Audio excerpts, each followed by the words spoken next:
Brookhaven was the kind of town that looked good on postcards. Tidy houses lined the shaded streets, their shutters freshly painted, their porches dotted with rocking chairs and hanging baskets of flowers. Every Saturday morning, the center of town transformed into a buzzing hub of commerce and chatter as farmers, bakers, and artisans set up their stalls for the weekly market. Colorful tents stretched across the square, baskets overflowed with bright produce, and the air carried a medley of aromas: roasted coffee, sweet honey, fresh bread still warm from the oven. Families came to stroll, old friends came to gossip, and children came to chase each other between the rows of vendors, their laughter echoing off the brick storefronts. The square pulsed with life, but it was not without its watchful eyes. Two police officers walked their beat along the perimeter, weaving through the clusters of shoppers with practiced authority. Officer Daniels, lean and sharp-eyed, moved with the restless energy of a man who had something to prove. He was still relatively new to the Brookhaven force, eager to demonstrate that he could keep order in even the smallest disruption. His partner, Officer Kruger, had been around long enough to carry himself like the job belonged to him. Broad-shouldered and stern, Kruger embodied the kind of confidence that often slipped into arrogance. Where Daniels sought approval, Kruger believed the uniform itself was enough to demand obedience. Together, they cut a path through the crowd, nodding at merchants, occasionally offering stern reminders to teenagers who loitered too long at a stall. For most people, the officers were background noise, a reminder that order was always being enforced, even in a place as ordinary as a farmer's market. But for some, their presence was more than a shadow. Eyes lingered on their holsters, their badges, their expressions. Not everyone walked with ease when the law prowled so close. Among the crowd was an elderly woman whose presence went largely unnoticed. She moved slowly, deliberately, her cane clicking softly against the uneven cobblestones of the square. Her back was slightly bent with age, but there was grace in her stride, an unspoken dignity that clung to her like a second skin. Her hair, silver and neatly pinned, caught the morning sunlight. Her clothing was simple: a cream blouse, a long navy skirt, comfortable shoes, but she carried herself with the quiet assurance of someone who had lived a long life and learned that loudness was rarely needed to command respect. Her name was Evelyn Carter, though most of the townsfolk knew her only as Miss Evelyn. She lived alone in a small brick house on Rosewood Lane, a home that always smelled faintly of roses from the garden she tended with care. To her neighbors, she was polite but private. She waved when they passed, shared cookies at church functions, and sent birthday cards written in elegant cursive. Few asked about her past, and fewer still knew the truth of it. To many, she was invisible in the way older women often are, tucked quietly into the background of a community that prized youth and noise. Evelyn had come to the market this morning for peaches. Her hands itched to bake, and she had promised herself she would make a cobbler to share with the children who played near her yard. She moved from stall to stall, pausing now and then to admire jars of jam or baskets of tomatoes, her smile small but genuine.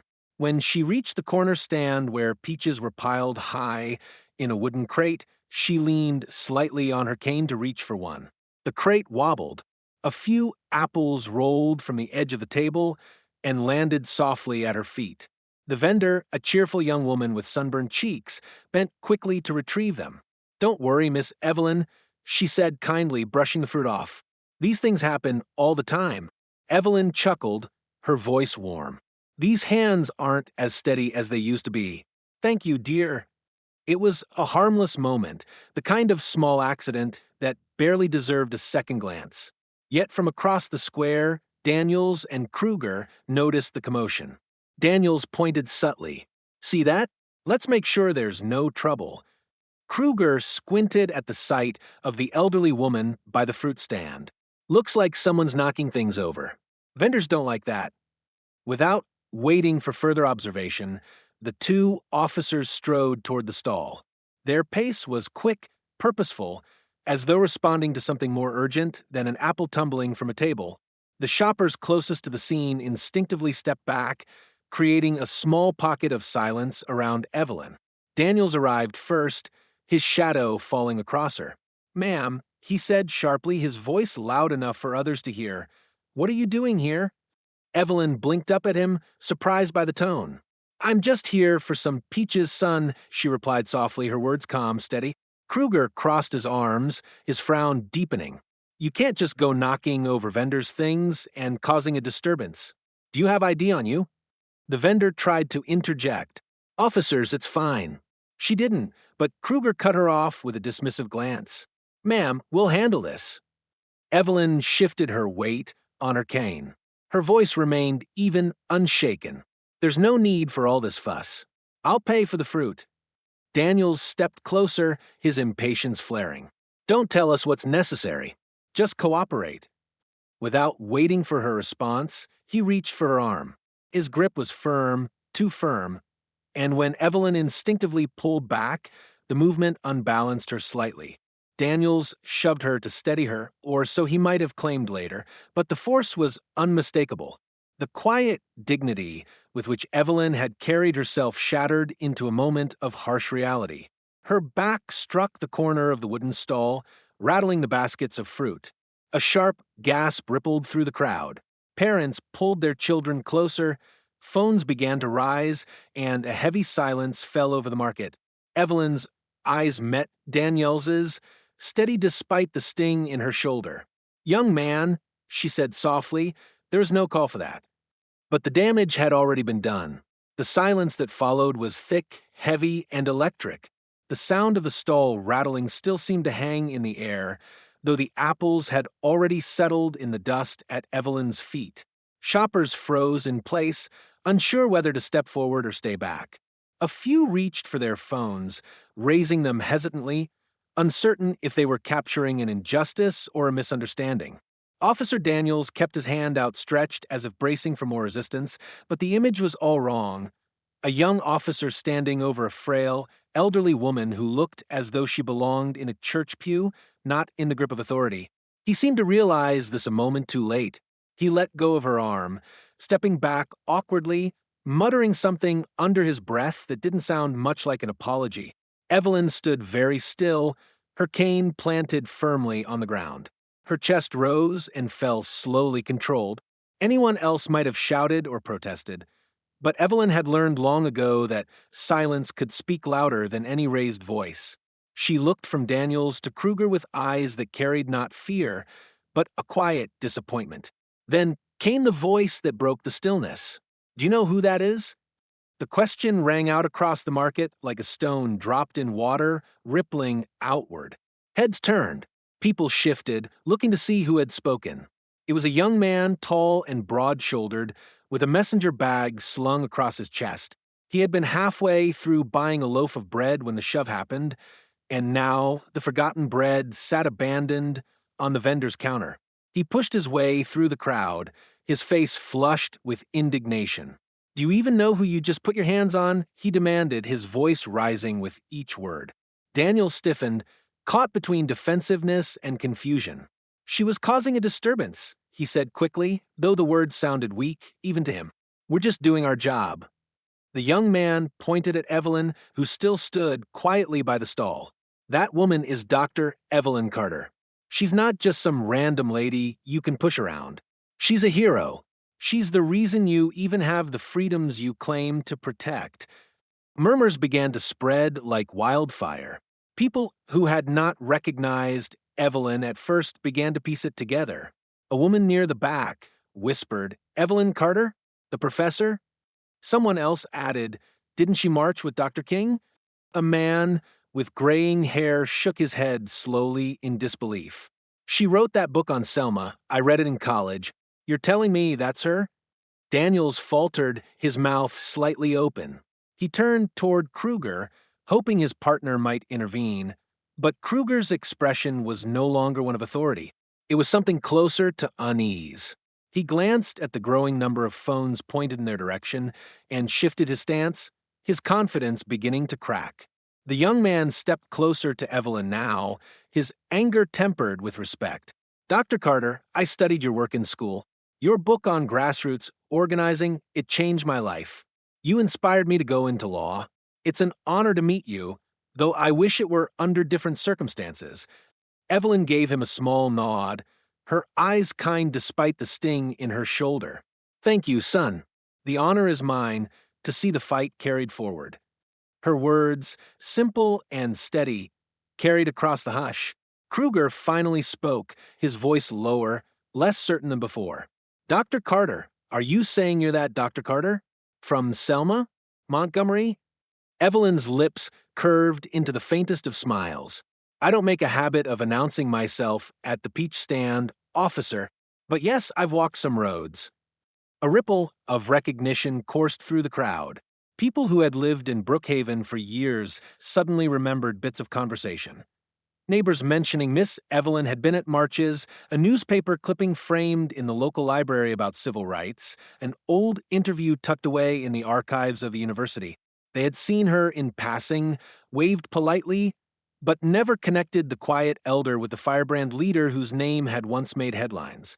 The vendor who had tried to defend her earlier now looked stricken. Oh, my goodness, she murmured, placing a hand over her heart. Dr. Carter, I had no idea. My grandmother used to tell me about you. Evelyn inclined her head, gently. Your grandmother and I probably stood on the same sidewalks once. Daniel's face reddened. He was caught in a vice between pride and shame, unwilling to admit fault, yet unable to deny the truth unfolding before him. He opened his mouth, then closed it again, realizing that every word might dig him deeper. Evelyn turned back to him, her gaze steady.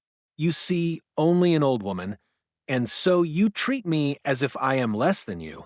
But you don't know the miles I've walked. You don't know the batons I've faced, the jails I've slept in, or the funerals I've attended. If you knew, perhaps you would think twice before putting your hands where they do not belong. The words were not shouted, yet they carried the weight of a gavel striking wood. The crowd leaned in, absorbing each syllable. A child's voice piped up from near the front, innocent and unfiltered. Mama, is she really a hero? The mother, her eyes misty, nodded. Yes, baby. She's a hero. The moment was cemented. Evelyn was no longer just Miss Evelyn from Rosewood Lane. She was unveiled in full before her community, her quiet life peeled back to reveal the legacy beneath. Daniel stepped back again, his posture less rigid now. I didn't know, he muttered, almost to himself. That, Evelyn said softly, is the problem. Phones clicked. Cameras rolled.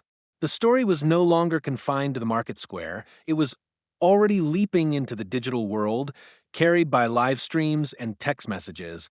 And with each passing second, the officer's mistake became less about a single shove and more about the larger truth Evelyn had exposed. The young man looked around at the gathering crowd, his voice rising with conviction. She is living history, and you treated her like nothing. This is what happens when you don't know the people you claim to serve. Kruger's jaw tightened. He wanted to command the situation, to reassert control, but something in Evelyn's calm gaze and the crowd's simmering outrage made him hesitate. He had been on the force long enough to know when the tide was against him. Evelyn rested both hands on her cane, her composure unshaken. I am not here to make a scene, she said, her voice quiet but audible. I came for peaches. That's all. But perhaps there is something for you to learn in this moment, about who walks among you, and about the respect owed to every person, whether they are known to you or not. The crowd hummed with agreement, the murmurs swelling into applause. Not loud, not raucous, but steady, respectful. A recognition of her words and her presence. The officers stood frozen in the storm of it, stripped of their authority by the truth of who Evelyn was. 10 seconds earlier, she had been invisible. 10 seconds later, she was undeniable. And in that fragile, electrified silence after the applause, Evelyn closed her eyes briefly. Memories stirred, bridges crossed, songs sung, nights spent in crowded cells. The past was never as far behind as people like to think.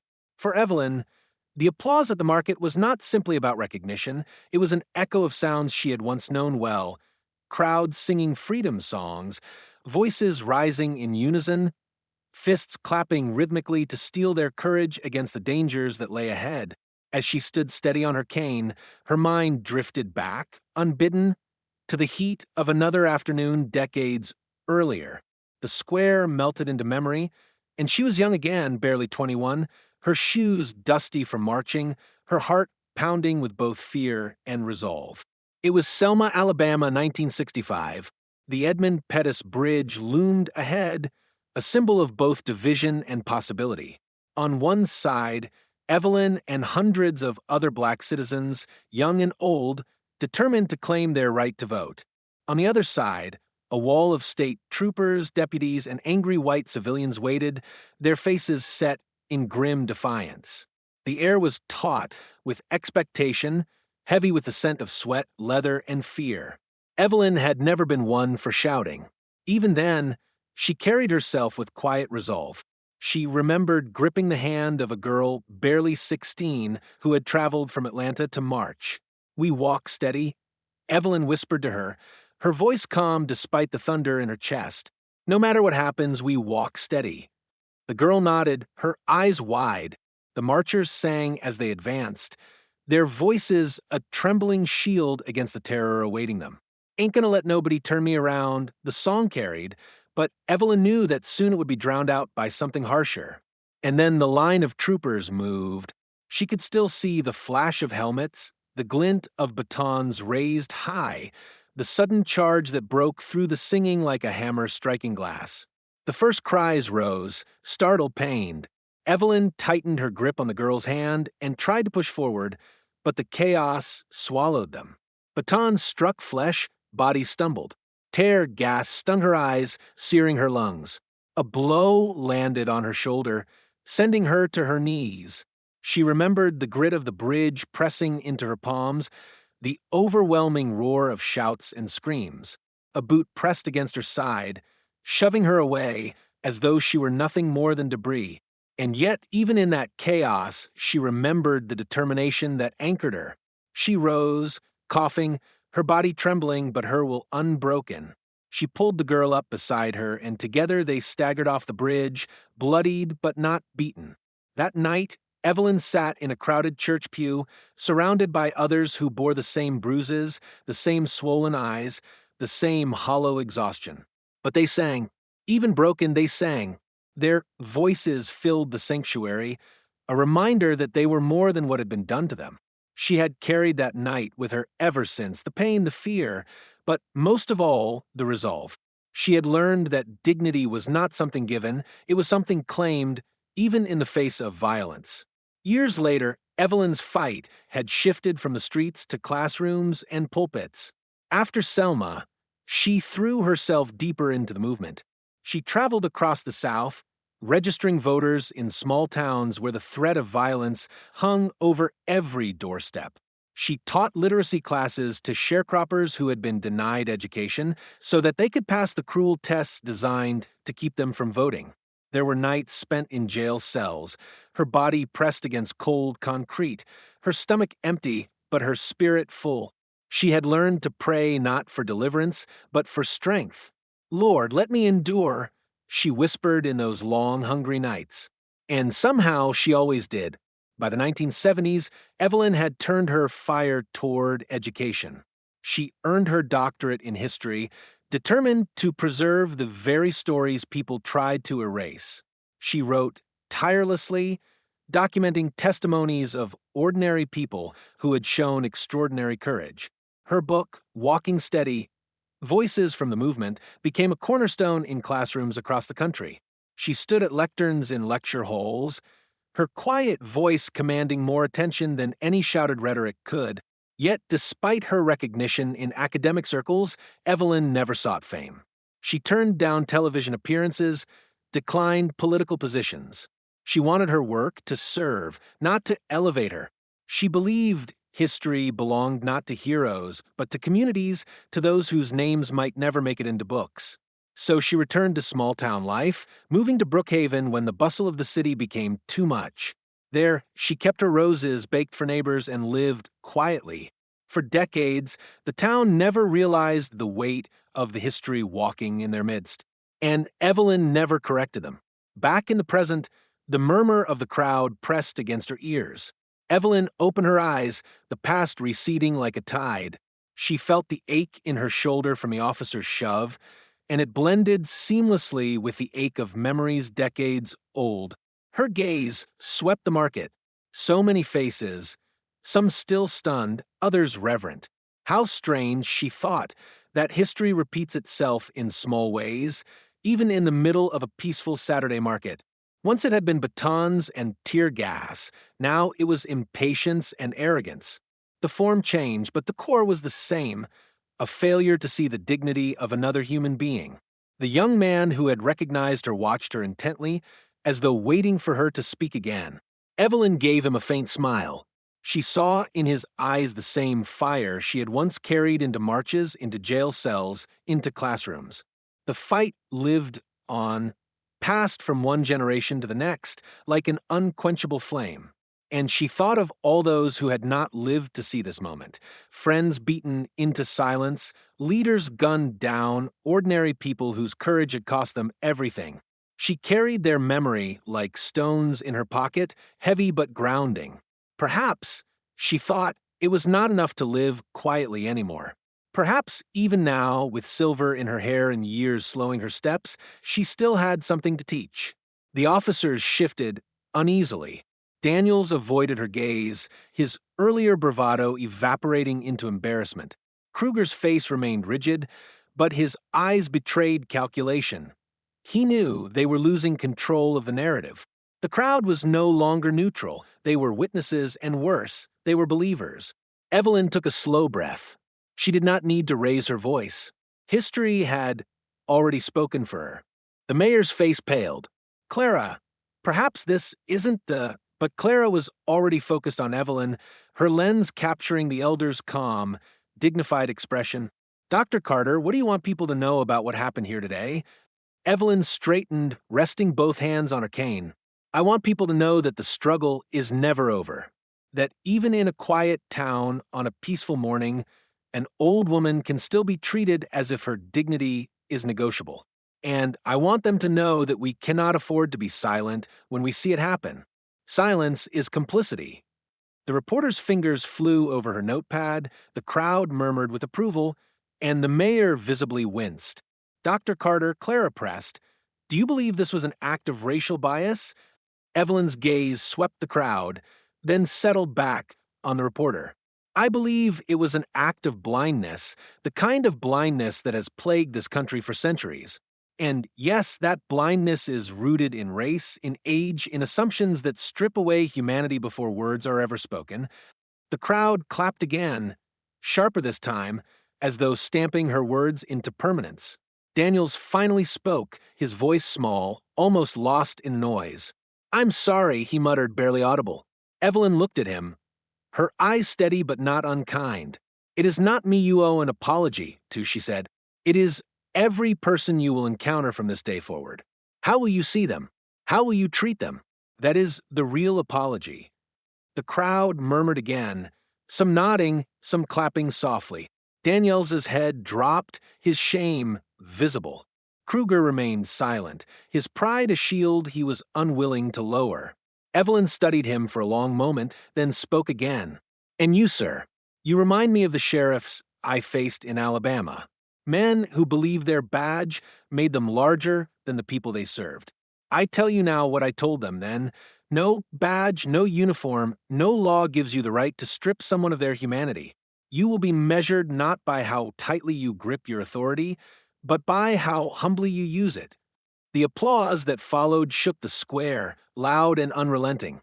Phones captured every second. The officers stood as though rooted in place, caught in a tide they could no longer control. Mayor Whitfield cleared his throat, sweat dripping down his temples. Dr. Carter, he said, we will be reviewing this matter immediately. I assure you, Evelyn raised her hand gently, cutting him off. Do not assure me, Mr. Mayor. Assure them. She gestured to the crowd. Assure this town that their dignity matters more than your pride, more than your headlines, more than your fear of scandal. The crowd roared, their voices swelling into chants now.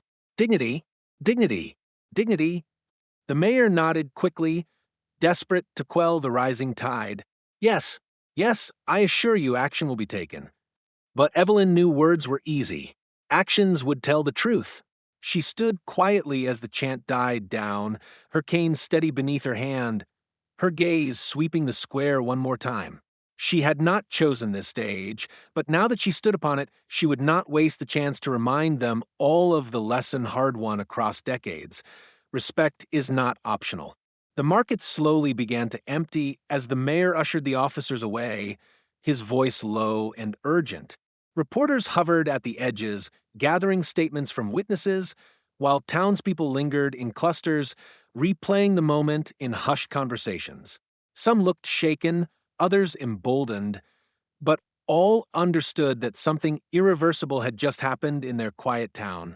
Evelyn stood a while longer, leaning on her cane, accepting hugs and whispered thanks from those who approached. "You reminded us who we are," one woman said tearfully, clutching Evelyn's hand. A young boy with wide eyes offered her a flower plucked from his mother's basket. Evelyn smiled softly, tucking it into her bag alongside the peaches she had never quite managed to purchase. Finally, as the square thinned, she allowed herself to retreat. The young man who had first spoken up walked her home, carrying her small bag of produce. They moved slowly down shaded streets, the afternoon sun filtering through branches above. Neither spoke at first, the silence carrying the weight of what they had just witnessed. At last, the young man cleared his throat. "Miss Evelyn, Dr. Carter, I just want to say thank you. Not just for today, but for everything you did before I was even born. I didn't know. I should have known." Evelyn glanced at him, her eyes kind. "There is no shame in not knowing, child, only in refusing to learn when the truth is before you." He nodded solemnly, his shoulders heavy with thought. When they reached her gate, he lingered, reluctant to leave. "Do you think it'll make a difference?" he asked quietly. "What happened today?" Evelyn paused before answering. She looked at the roses blooming along her fence, their petals open to the sun. "Every moment is a seed," she said. "Some fall on rocky ground and die. Others take root, grow quietly and bloom when the time is right. We will see which this was. But I know this. Silence would have left no seed at all." The young man swallowed hard, nodded, and pressed her hand before leaving. Inside her home, Evelyn set her cane by the door and eased herself into her favorite chair. The house was filled with the quiet tick of the grandfather clock, the faint hum of cicadas outside. She exhaled deeply, allowing the tension to slip from her shoulders at last. Her body ached from the shove, but more than that, from the weight of history pressing on her bones.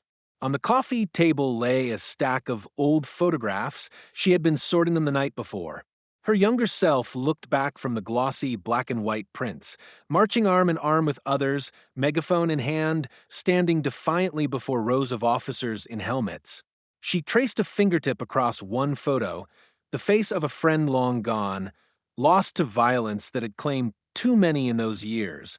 She closed her eyes and allowed memory to wash over her. The bridge in Selma, the shouts, the sting of tear gas, the crack of batons. The fear that never quite left, but also the courage that always rose higher. She had been young then, but even now, decades later, the same fire flickered in her chest. A knock startled her from her reverie.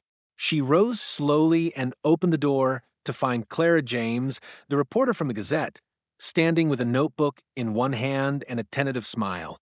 "I hope I'm not intruding," Clara said softly. Evelyn waved her inside. "Come in, child. I was just keeping company with ghosts."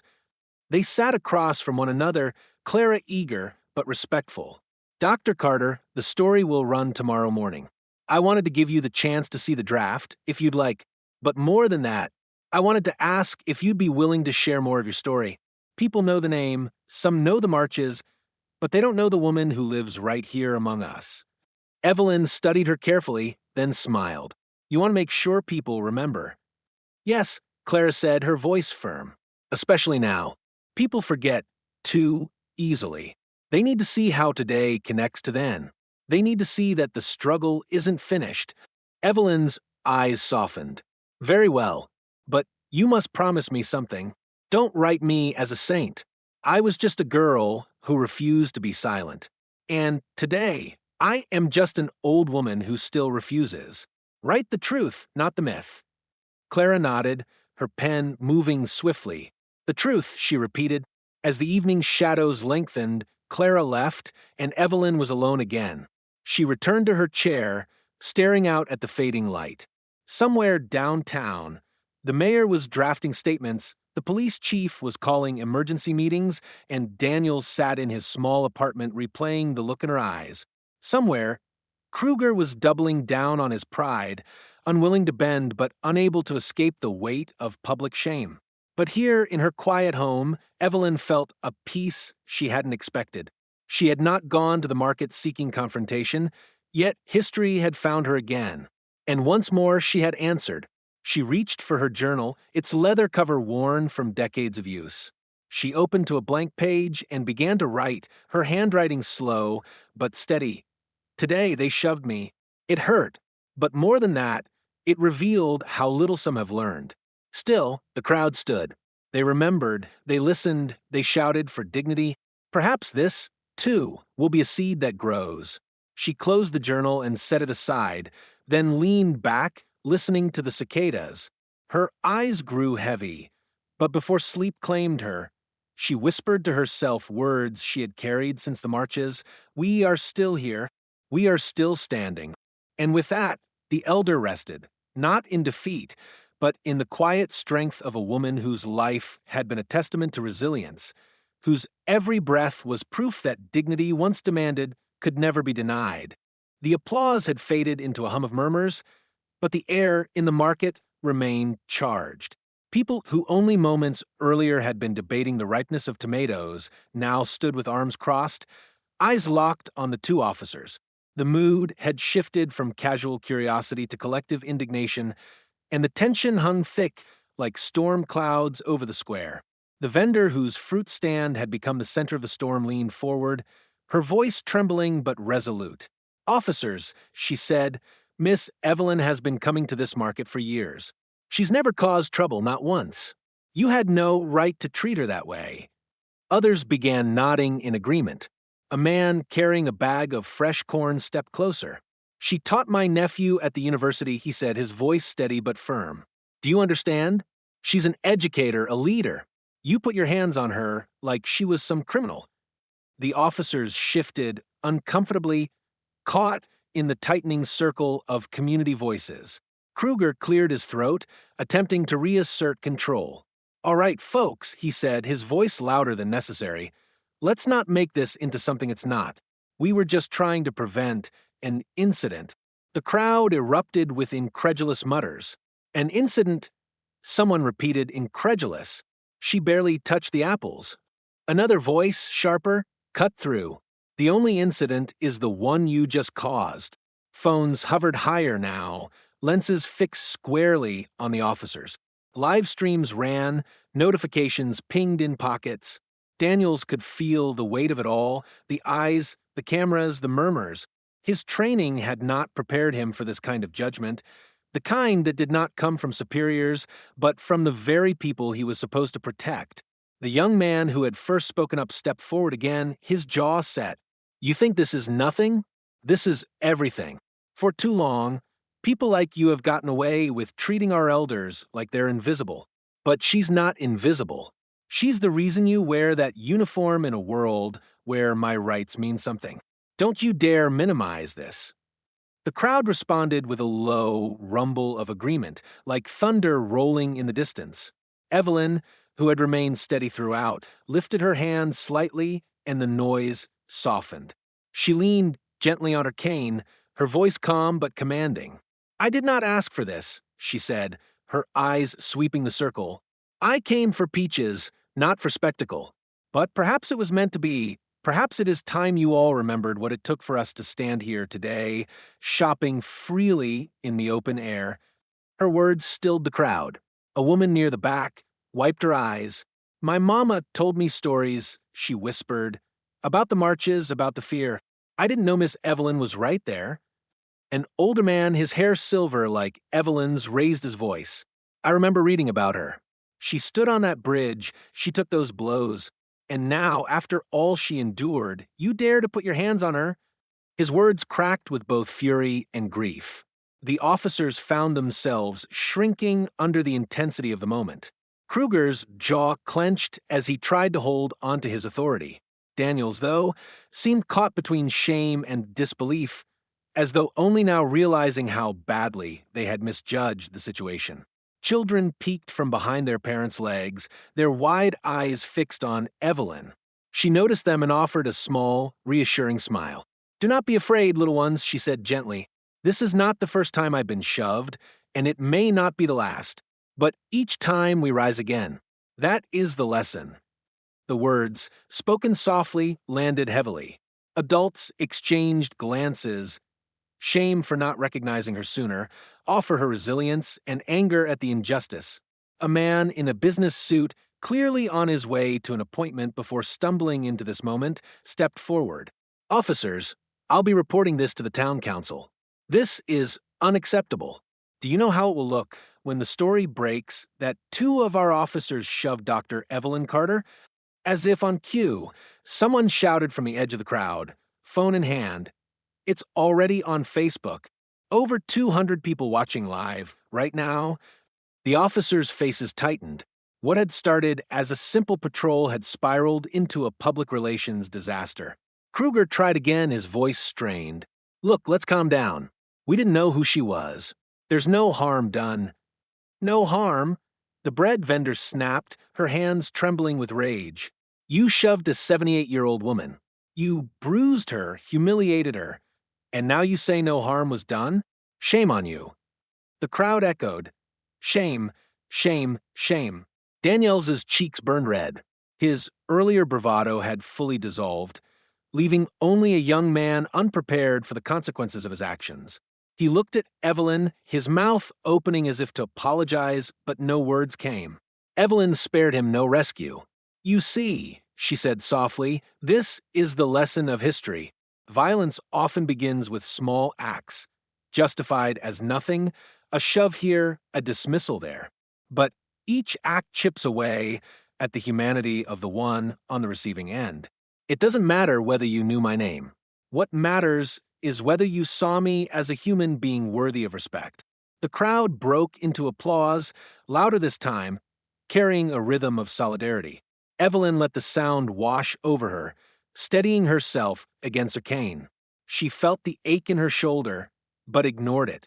Pain was no stranger to her body, it was almost a companion by now. What mattered was the lesson being absorbed by the eyes and ears around her. Among the faces, she noticed some who looked ashamed, neighbors who realized they had known her for years but had never asked about her past, never learned her story. For them, the shove was a rude awakening. She was not merely Miss Evelyn, the quiet woman with roses. She was Dr. Evelyn Carter, a living archive of struggle and triumph, a reminder that dignity does not diminish with age. The young man spoke again, quieter now, his tone reverent. "Dr. Carter, we've failed you. This town has failed you by not recognizing who you are, by not honoring you. But we won't let this moment pass. Not this time." Evelyn's eyes softened. "It is not about honoring me," she said. "It is about honoring the truth. And the truth is that no one, no matter their title or history, deserves to be treated as less than human." The crowd hummed in agreement once more. By now, the market no longer resembled a casual Saturday gathering. It had become something larger, a tribunal of sorts, where two officers stood on one side, and a community, galvanized by the dignity of one elder, stood on the other. And though Evelyn had not asked for it, the weight of history had placed her squarely in the center again, reminding all who watched that the struggle for respect was never truly finished. The murmurs in the market swelled again, the crowd thickening as latecomers arrived and asked, "What's going on?" Some were quickly caught up. Others simply began recording on their phones, sensing history unfolding in their midst. The officers' posture stiffened as the circle around them grew tighter, not with violence, but with scrutiny. Evelyn remained calm in the center, her cane planted firmly, her eyes clear. She had faced down far worse than two nervous officers in a Saturday market, But she also understood the importance of moments like these.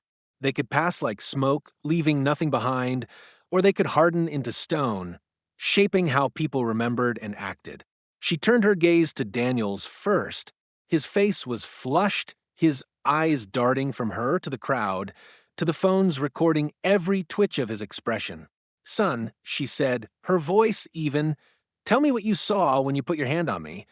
Daniels swallowed. I I thought you were causing a disturbance," he muttered. "A disturbance?" Evelyn asked softly, tilting her head. "Was I loud? Was I violent? Was I doing anything other than reaching for peaches?" Daniels opened his mouth, but no answer came. His silence hung heavy, and the crowd filled it with murmurs of disapproval.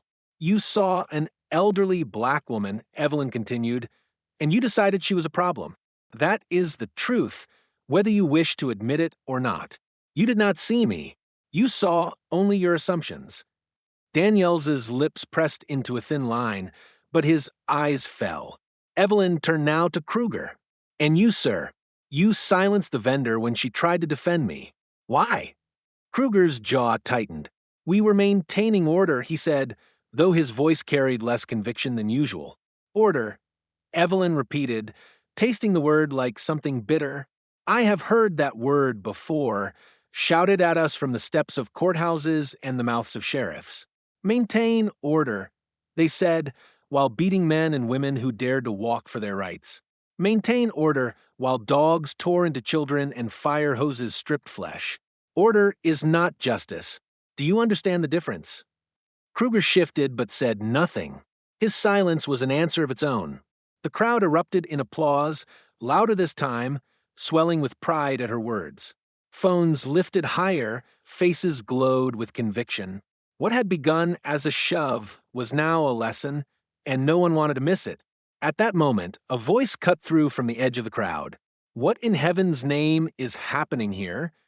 It was Mayor Thomas Whitfield, a stout man in a beige summer suit, his forehead beaded with sweat from the walk across the square. He had been alerted by a flood of calls and texts, and the sight before him confirmed his worst fear: two of his officers cornered by a crowd, and at the center of it all, Dr. Evelyn Carter, a woman whose reputation he knew well enough to realize how disastrous this was. He pushed through, his hands raised in a placating gesture. "Everyone, please, let's calm down. Dr. Carter, are you all right?" The use of her title drew another ripple through the crowd. The mayor had recognized her instantly, a sharp contrast to the officers who had not. Evelyn inclined her head slightly. "I am fine, Mr. Mayor.